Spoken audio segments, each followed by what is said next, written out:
Darius Jackson, there are pictures of you in the parking structure stalking your prey. You waited. You chose a victim. You pointed a handgun, and you robbed the complaining witness of her money and her cell phone. But you did not stop there. You pistol whipped her, and you broke a bone in her hand. You continued to rough her up, and you got on top of her with the intent to further violate her. The complaining witness's pants were pulled down, and you admitted to attempting to place your penis in both her vaginal area and in her mouth. Life changed completely for the complaining witness when she was violated by you. The complaining witness told us about how she championed on behalf of her city to her family and friends. She spoke about how much she loved her job in the city. I bet that she's not going to be able to do that anymore. When Mr. Jackson chose to attack and violate the complaining witness, she passed out, required hospitalization, surgery, and a cast. Mr. Jackson coldly and violently replaced the complainant witness's trust and freedom with disappointment, disillusionment, bitterness, and fear. This is what she told us in part. I cannot help to think about it every time I approach my car. She spoke of her need to keep looking over her shoulder. She told us about the impact her encounter with Mr. Jackson had on her 93-year-old mother. She is now prone to crime. Yet she found it in her heart to hope that you would take advantage of some of the opportunities that came your way.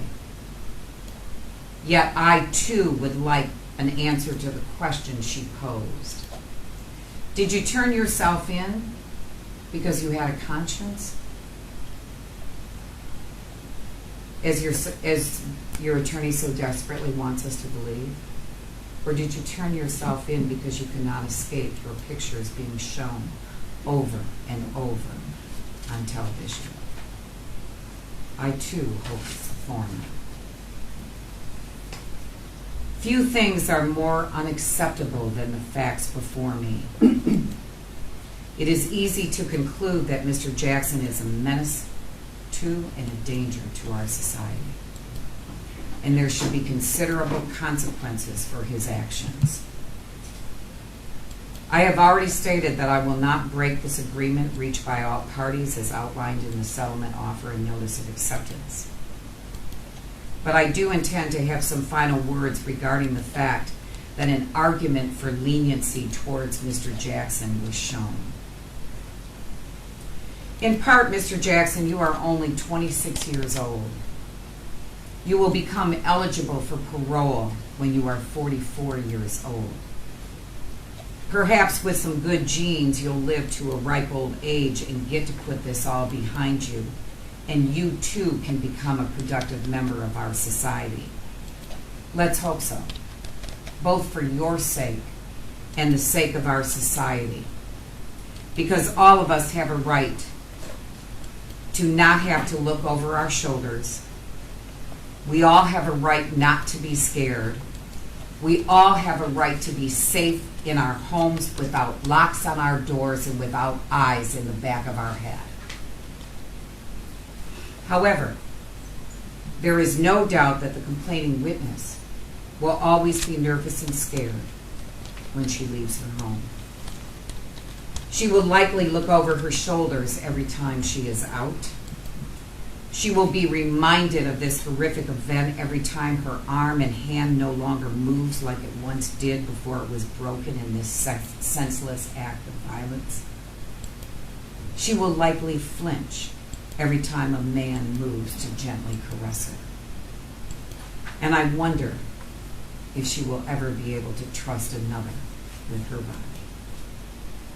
She will never be able to shout the praises of the city she once loved. And I wonder how many nightmares will haunt her dreams and when her crime spells will cease. Mr. Jackson, you chose to go to prison the moment you decided to stalk, attack, and violate the complaining witness. But she chose none of this. You do not have the right to harm another, no matter how big the harm or how small. In an orderly society, we must all live this way. And the complaining witness will likely be reminded every day of this event for the rest of her life. But Mr. Jackson, let's talk about you for a moment. You have one or two choices when you go to prison. You can be mad at me and blame others for your actions, or you can take ownership of the facts and honestly evaluate your life and make changes. I've been known to say, short of rape and murder, the greatest crime one can commit in their life is to waste their talent and their ability. Being smart and successful, Mr. Jackson, is a full-time job, and you have to show up for it each and every day. Mr. Jackson, it is never too late to be the man that you ought to be. You still will have half of your life when you get out of prison, and the greatest apology you could give to the complaining witness is your success, and you deserve that too. Counselor, with all of this that's been said on the record, let me directly address the plea to the court you so eloquently made on behalf of your client last week, Thursday. Because the defendant received the exact sentence to which he expressly agreed to as part of his plea-based sentence agreement, and because the defendant has made no effort to withdraw his plea, he cannot challenge the sentence imposed pursuant to that agreement. Court is citing People versus KERBYSOM.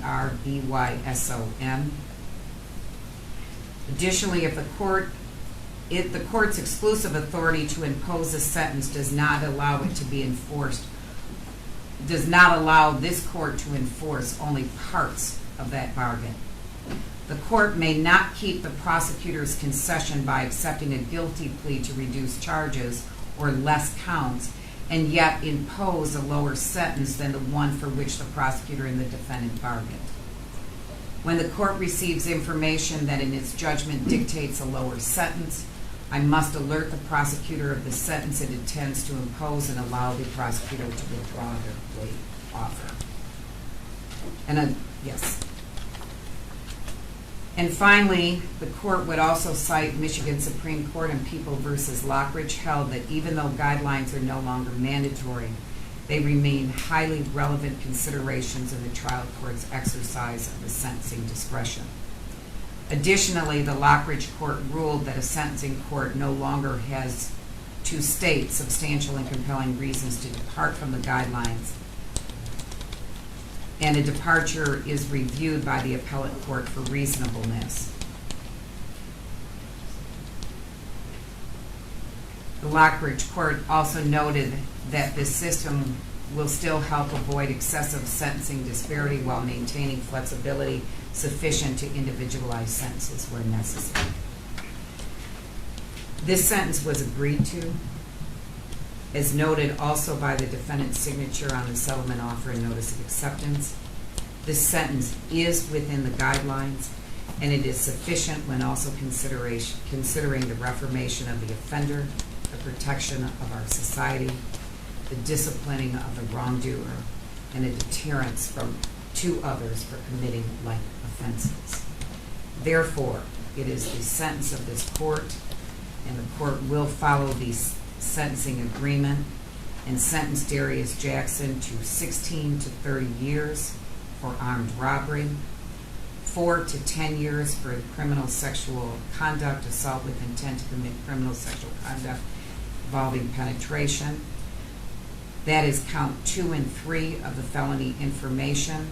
The 16 to 30 years for the armed robbery, the 4 to 10 for the assault with intent to commit criminal sexual conduct, including penetration. 4 to 10 will run concurrent to one another.